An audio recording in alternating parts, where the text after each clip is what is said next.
you. That's it. I don't suffer bad How life about for that? anyone. How are you feeling? Oh, I good. love it. Not a problem at all. All Not, right.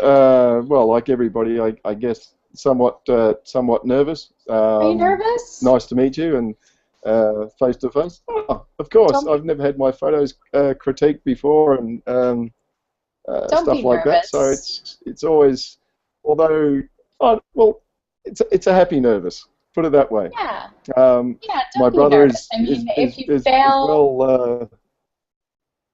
God. Sorry, I'm I losing. said, I said, The net here is absolutely terrible. yeah, don't worry about it. If you fail, it's just public while everybody's watching, and you get removed from the Arcanum, and you lose my good favor forever. You'll be Well, I thought I might have done that with the bug already. fine. Yeah. Um, okay, so you're where right now? I'm in the middle of the Bass Strait, which is off the southern coast of Victoria in Australia, in one of the most notorious stretches of water available around here, on an oil rig. And currently, because they've just upgraded their internet, I'm actually in one of the switchgear rooms because that's the most reliable internet I can get at the moment. So that's Okay. why all the green cabinets behind are all full of switchgear, and um, I did have an office all set up, but we didn't have any internet. So there you go. Nice. Okay, well, hopefully it's going to hold out for us. You are, I think, the first apprentice in the entire Arcanum, let alone House Lark, to do a critique from a rig while in the middle of water. So bravo for dedication. I approve. 5 points to you. Oh yeah, look, So I've waited 35 years to get to this point. okay, so you're going to go up and click on the screen share button, and then just select whatever program you're using to show off your photos. And then we're going to go through them one by one. You're going to tell me what you think, and then I'm going to tell you what I think, and we'll see how much in agreement or disagreement we are. And you need at least Okay, five can you see? points to pass. Okay, can you see that one? Nope, I'm still seeing you. Oh really? That's no Hmm. good. It worked the other day with Mackenzie, I can tell you. Yeah. So does your screen say that you're screen sharing right now? Desktop, that's all right. Start screen share. That's better. There we That's go. There we go. So now you can see that. Tell There we me you go. can Now I see that. see it. Okay, we're good. Good, good. Okay. Okay, so tell me a little bit Um, about the photo. this is my gorgeous daughter. I badgered her to take her to do a couple of shots for me with me, and she in the end I almost gave up, and then she came to me and said, "No, Dad, we're going to do it today." So I said, "Fine, well, that's it." So I set up a little room, and which had plenty of light, as you can obviously see off to her left hand side. There's a huge window there which let in a lot of afternoon sun. Um, it's probably a little bit too much. I had the aperture pretty wide open, as you can probably can you see that the settings on that as well? Mm-hmm. You Yep. can, yeah. You can see Perfect. I had it pretty well wide open to lose as much as I could past her eyes. Um, and yeah, it pretty well works for me. For me, she had this picture I love because she has great connection with me with the camera. Mm-hmm. Hands are nice and soft. Um, Probably maybe I could have separated from her chin a little bit. The thing I don't like is the catch light. So I also had a reflector, which is the catch light you can see down the bottom of her eyes. I had that resting on my knees, more or less, um, and didn't think about what it was going to do with the catch lights when I was taking the photo. But obviously, when I saw it in post, I thought, oh, rats, I shouldn't have had it there. But You get that in the big jobs. I don't mind the catch lights being a little lower to the iris. That doesn't bother me. I like this photo as a whole. It works well in black and white. I probably would have cleaned up a couple of the stray hairs that are really flying away. I would have been inclined to take them out. And I would have probably softened, if not gotten rid of some of the lines on her forehead and just a little bit under the eyes. Mm-hmm. Just to soften it up. You're almost there with the hands. Hands are so hard for so many people, and this isn't bad, but it's not great. I think it's important, like, instead of here in front where it overpowers the face, you just want to pull it back to, like, here, so that the face is still the focus. So they're never actually, like, resting their hands on their head like this. You know, like, can you see, on. like, Hang on. the chin That's and the better. jaw? I just had to go back to you. Oh, right, okay. Yeah, so you don't want them, like, resting in front, because then the hand overpowers the face, because it's almost the same size from the perspective. So if you had just had her take that and pull it back, see what a big difference, like, that little... Yeah, that it does. That's and the only thing. whereas that just follows the face too much. I could have separated it a little bit more, just a little bit further back, as you said. Yep. The other one that I like to do a lot is, if I want her hands up, but I feel like they're competing with her face, I'll pull them along the line of her neck a lot. Yep. And set them back. So, but that's nitpicking, really. At it overall, I think it's a really beautiful shot. I love the expression. I love the connection to her.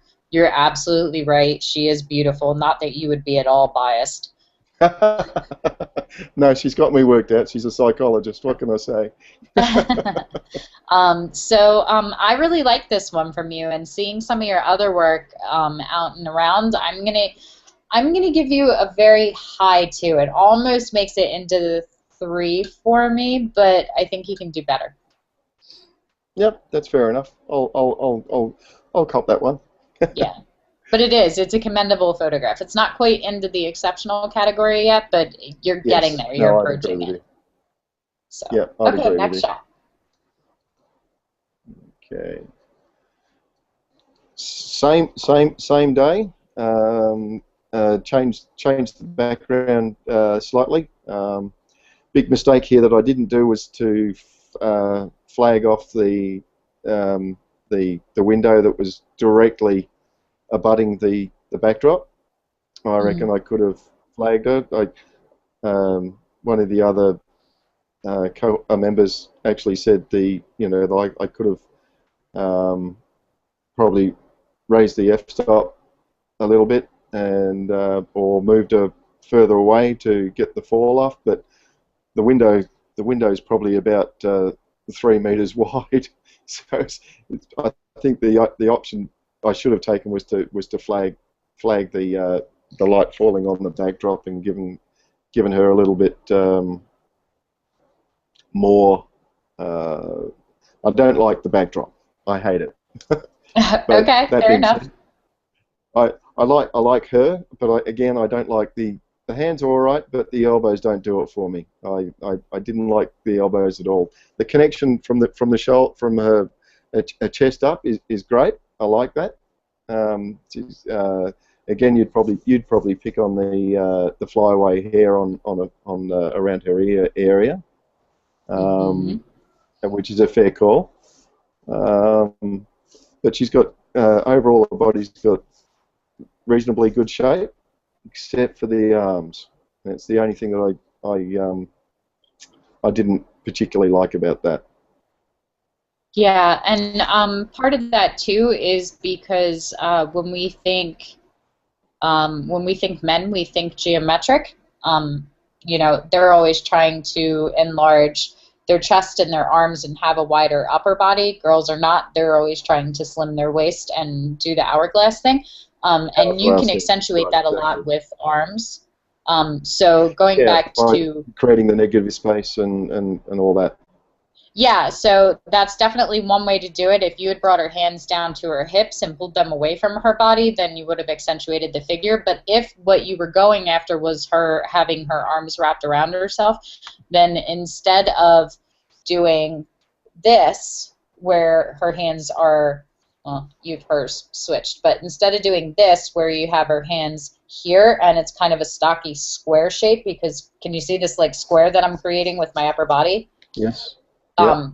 Girls want the triangle, so having it curve up, Ah, right. you Okay. know, which also Asymmetry. incidentally always pushes up the boobs, which are good. Girls like that. We like having good cleavage, so that's totally fine. So instead of Yeah. it being, this is also like body language for I'm pissed off or I'm uncomfortable, which is never something that you really want to convey in a portrait too. So, No. and people tend to push against their arms when they have their hands like this, which isn't really flattering. So if instead of this, you come here with the hands and curl up, it changes it. And I have really bulky arms, so the tighter that you're going, you can see as soon as you press your body up against itself, it flattens it out and makes it wider. So like my arm looks enormous here. Wider. So you can Yeah. see, like if I do this, how wide my arm looks as opposed to if I pull it away from my body. Like it's like Oh, a yes. Yeah. No, profound instant. difference in size, Absolutely. which Yep. No, I obviously the agree with you. illusion is in the fat arms and not the skinny arms. Um, but that's the general idea. You got gorgeous arms. Yeah, so 3 points to you. So a lot of time when I'm doing that, rather than crossing the arms over and creating that square, I'll just bring one in and bring the other hand up, or to play around the neck or the the jaw, or if you want to curl it, instead of having it flat against the elbow, you bring it up more towards the shoulder, and then that'll let them appreciate it if it's more up here as opposed to down here. Square, triangle. See the space? As a guy starting out, I find it very hard giving directions to a girl, even though it's my daughter. And this is the reason I put these up there, because it is my weak point, and that's one reason I joined the cohort, or asked to join the cohort, and thank you very much for allowing me to join. The one reason I wanted to, because you're so yourself and people like Super Ice and all the rest of it are so hot and perfect on the posing of girls. You make it look so easy, but for guys, it's I don't know, it's just a little bit harder. Mainly because we probably think a little bit different. Yes and no. Both the photographers that have photographed me nude have been men. So yep. So I don't buy off on the gender bias. I've noticed that male boudoir and female boudoir photographers, females tend to shoot for sensuality because it is in our nature as women to try to seduce you and make you want to have us, and men it's to conquer and to have you. So I've noticed that men tend to shoot a little bit more towards the end result, towards where women tend to be a little bit more reserved about it because we want to leave you more to one. So it's interesting to study the psychology a little bit. But I'm just more or less coming from the beginning part of it, not want to be, but from the beginning part. Initially, it's just a little bit hard because I haven't posed people in that way at all. I want to get there, but it's going to be a little bit of process in a few years down the track to where I feel totally comfortable, and Jerry Gonis or whatever, eat your heart out. I can pose anybody and make them look spectacular. Well, I think a big part of posing when it doesn't come naturally, and like we just sat down with Renee and she's new too, so she's learning posing as well. So you only know what you know.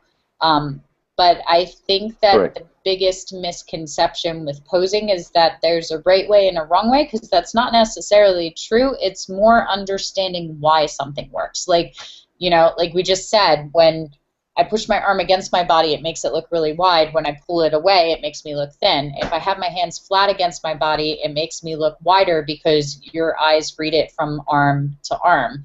You know, if I pull it away, I instantly look trimmer because now you Yeah. read body from An hourglass. yeah, so you're reading from here to here. As soon as I put my arms down, I just added like 6 inches on each side of width, so it makes me look Yeah. heavier. Same thing. Yeah. You know, if I sit Yeah. back and don't pull out, like just pulling my chin forward and down a little bit, or even up and away, creates a big difference. Same thing with hair. There's different things. Like if I put my hair in, great. I have wild, unruly hair today too. But I have no neck now because there's no line. So just pulling it off of one There's side no makes lines. a That's right. big difference in how you perceive Yeah, how yeah, thick I am. exactly. Yeah, I did watch Renee's, and I got that little area where you said yes, she was trying to get at least one side of the neck exposed when she did a shoot last night. Yes. There you go. You see, she's learning too. It's great. Yeah, that's all it is too. You know, understanding why it works, then you start to apply it to other things and go, oh, I don't want her arms against her body because I don't want her to look wide. Now you understand why you don't want to do that. That is the sweet spot when you start understanding why things work and why things don't work. Then all opposing opens up because a lot of times I think that people look at it and they kind of know it's not working, but they don't know what to do to make it work because they don't understand why it's not working. So the more that you start to understand the whys, the easier opposing will come for you. Yeah, and it's harder when you're starting to actually think quick enough ahead to what can I say? How can I say it? You can think of the pose, and all of a sudden it's not working, so you switch it up or stuff like that. But thinking that far ahead of yourself is I don't know. It's a learning process. It's not difficult. It's just a little bit a skill to learn.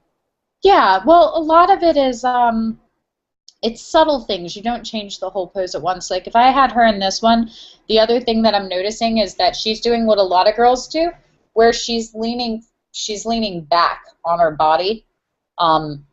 So we're seeing a line of light on her abdomen, and she's very skinny, but it's making her look like she has extra weight there when she doesn't, because of the way the light and shadow is playing across. Because we're seeing the shadow from her belly button too, so it's adding the illusion of fat that she doesn't have because of the way she's posing. So it's simple things like having her kick her weight back on her back on the leg. back foot. Yeah.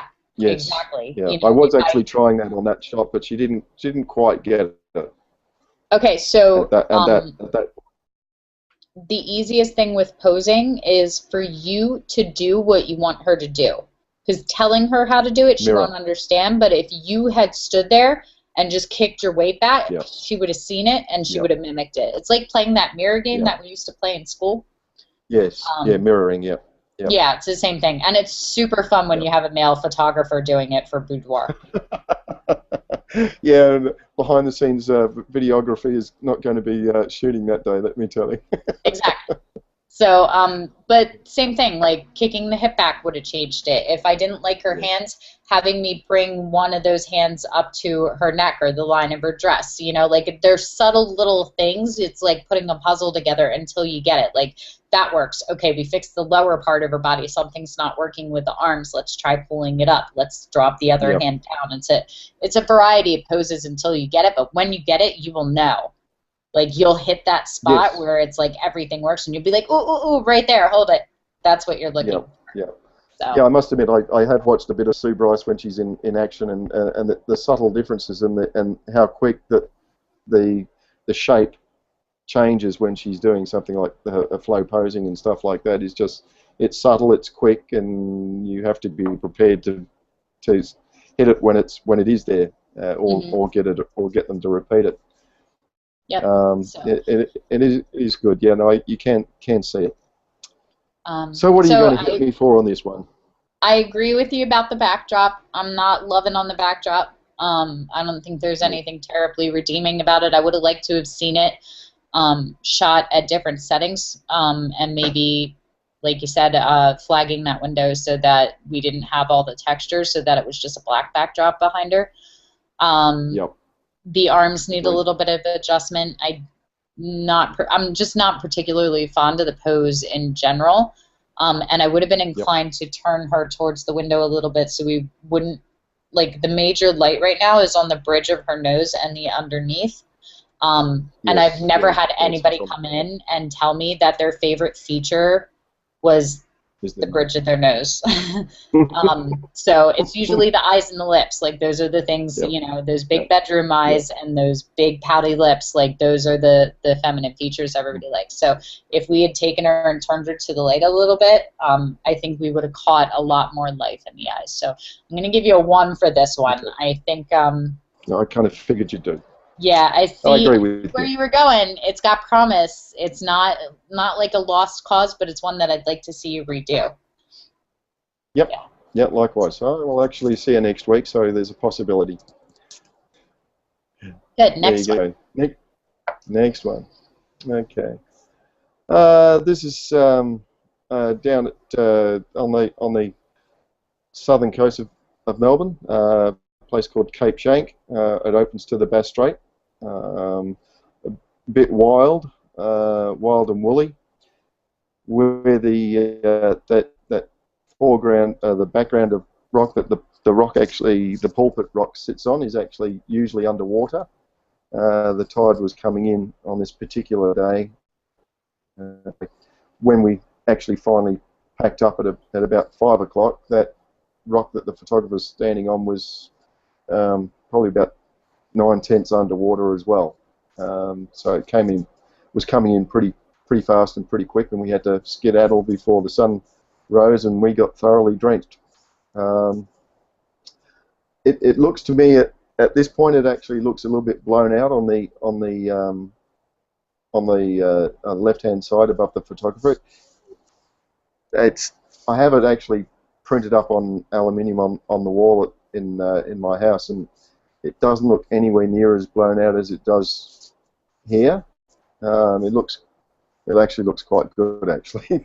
But I don't know whether that's an effect of the aluminium behind, but it comes up quite well. It's obviously a long exposure at 3 seconds, and yeah, I love it. I like the post processing I did on it. I gave it a slight sepia to give the effect.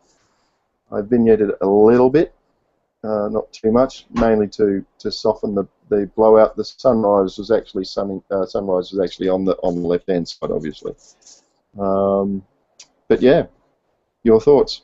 I love this image. This is my favorite image that I've seen from you so far since ever, even before the Arcanum. This shot I would take into the Creation Wars.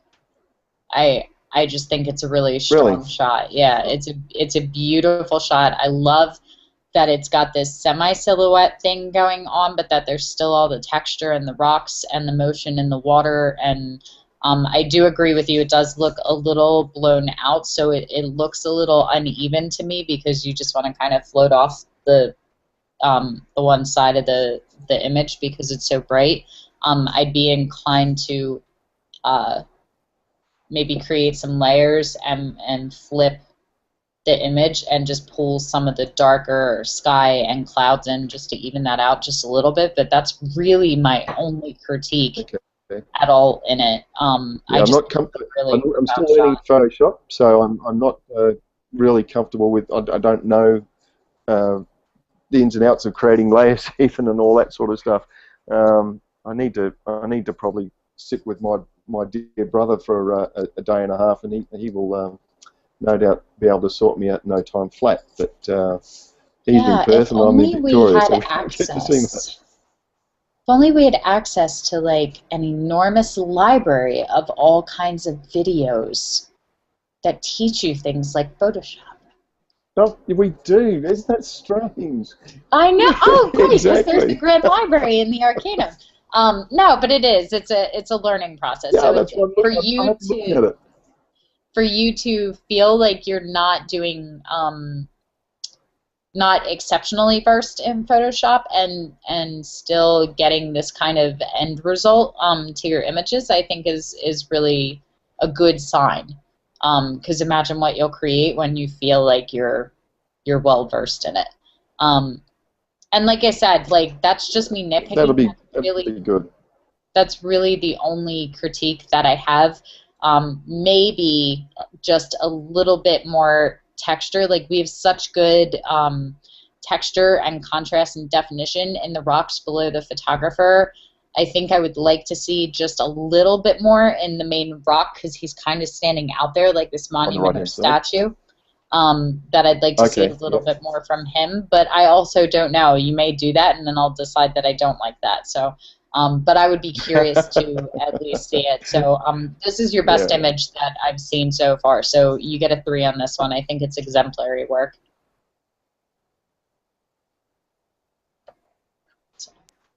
All right, next image. Did I lose you? Woo! There you are. Okay. One of my favorites. I do like this one. I like the. This is just where I live in Victoria. We're on a bay. This is looking out probably to the heads of the bay. The bay heads would probably be in the middle of the railings.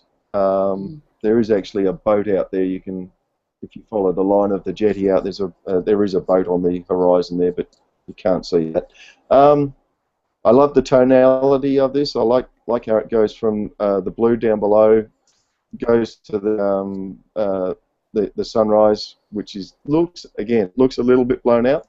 I've also got this picture on glass hanging on my wall, and there is no blown out on it. It just looks fantastic. But that being said, then it goes into the blue hour above, and I just love the tonality of this picture.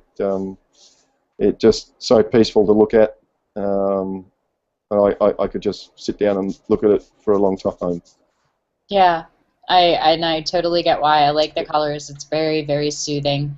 The rocks on the other side of the bridge, like above the handlebar, they kind of bother me and distract me a little bit. I'd like to see just a clean horizon line, I think, because they kind of blend. Yeah, they kind of blend into, like they just kind of meld into the. I guess it distracted. Yeah, your eyes drawn there rather than to where the jetty is leading you to. And I also think that you kind of have this like vignette going around, and you lose it a little bit on this side. So I think that if it was vignetted all the way,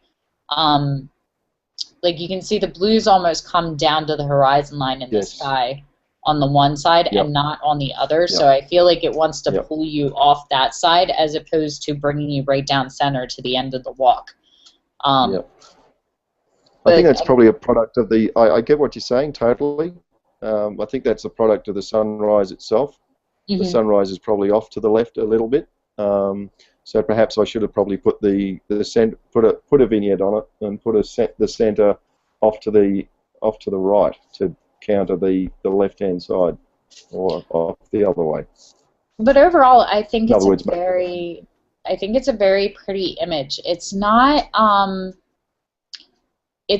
incredibly striking. Like I think a lot of Trey Ratcliffe's work is very striking, and absolutely. This one is very soothing. I can totally see it as like a like the standard background that comes on your new laptop kind of thing, like the "Don't you wish you were here instead of in your office" kind of thing. So I can see it as being very marketable in terms of that, but there's a difference between it being marketable and it being exceptional and unique. And it just depends. One is not better than the other. It just depends on who you're trying to appeal to and what your overall goal is as far as what you're trying to accomplish. But I do love the colors and tonality of it, and I totally understand why the image holds appeal for you. So I'm going to give this one a 3 too. I think that your seascape kind of work and the landscape is a lot stronger from you than your portraiture. Yeah, I guess landscapes always there. The models are the portrait stuff is a little bit um, uh, in flux, if you want to call it that way. It's movable, and that's why I'm probably stronger in that area, because I can sit there and wait for something to happen, and that's what I'll. But with portraits, which is what I want to get more into, I've got to learn how to make that happen. Okay. I have a concept for this little bridge with a nice, probably a vintage dress and a girl standing on the end of the jetty with an umbrella, and but that's down the track. Okay. Is that 4 or 5? Is that 5? One more. That one more. That one. Okay. This one, Okay. we took it's down one of the surf beaches, bordering on Bass Strait. The rocks that you think you see are actually they are sand. It's been compressed and eroded and weathered by storms, water. The colour from that you see on the grey is actually topsoil that's washed into the sand to give it that greyish hue and that rock-like feature. This is actually one of my nephews. He's ADHD. This is a very quiet moment he was having in this little bowl of sand in amongst. Above him is rocks, and to the left is ocean, and the beach is sort of hidden above some more rocks to the right. So this is like a little tiny mini amphitheater away from the sun, away from the wind, and away from the water. When he jumped in it and started playing in it, he was playing with that stick that his foot is on, and he just so enraptured with just being there and enjoying it. I just couldn't help but taking a shot, or a couple of shots, obviously, but this is my favourite of the lot. One of the guys in the group has pointed out that the stick on the bottom right is a little bit distracting. Mm-hmm. I honestly didn't notice it until it was pointed out to me. But I just love his wistfulness, if you'd want to call it that, and totally in another place. I just love the overall feel of the picture, how it contrasts with such weird sand. Yeah, I agree. I'd be inclined to zoom in a little bit on this one and make him more the focus, because I think we're losing him a little bit in so much negative space. They give all this incredible texture going on above him, but I don't think that a lot of the sand below him is adding anything to it. So I'd imagine that you could probably prop in just a little bit. Body. Yeah.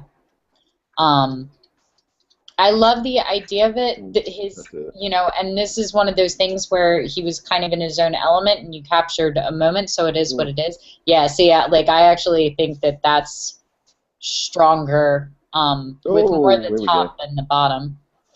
Yeah, I can't actually drag that down without going back out a little bit. That's okay.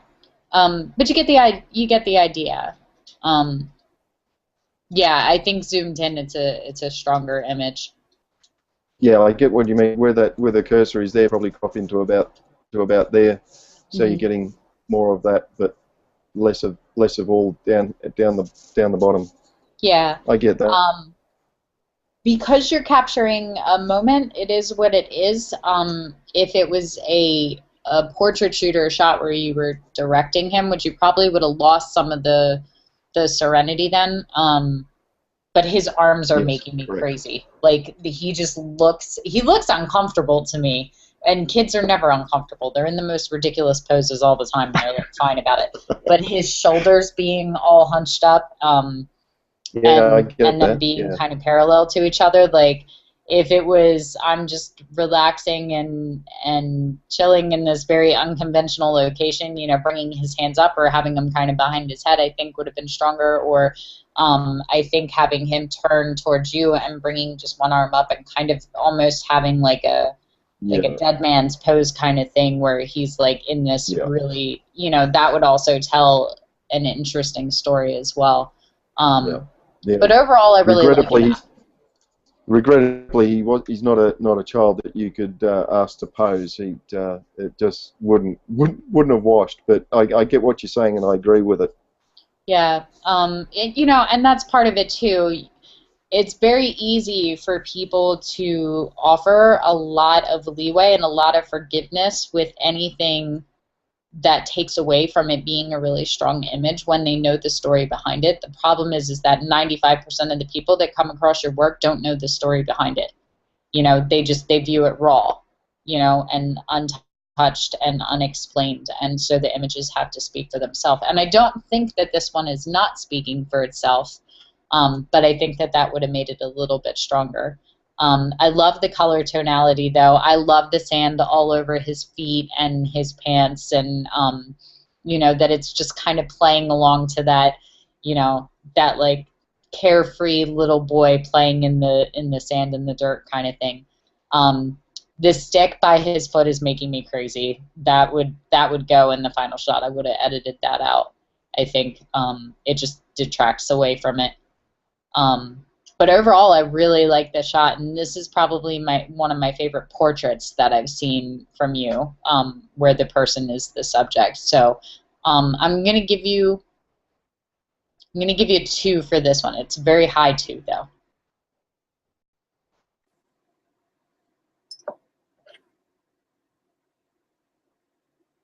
You still there?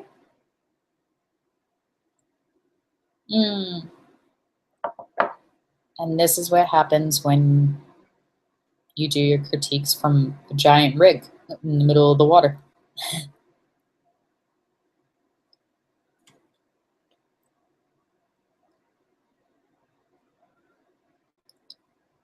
All right. Well, hopefully you're going to come back and join us. But if not, that was perfect timing to lose you too, because that's all 5 images, and you passed with flying colors. So well done. I'm super excited. Usually we take a few minutes and talk about where you are and where you want to go. If you want to if you can hear me and you want to turn off the screen share and see if we can connect, I don't know, we can like play charades. But if not, we're going to call that a day, and that'll be the end.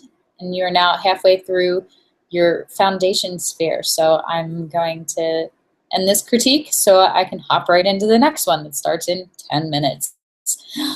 5 down, 4 to go.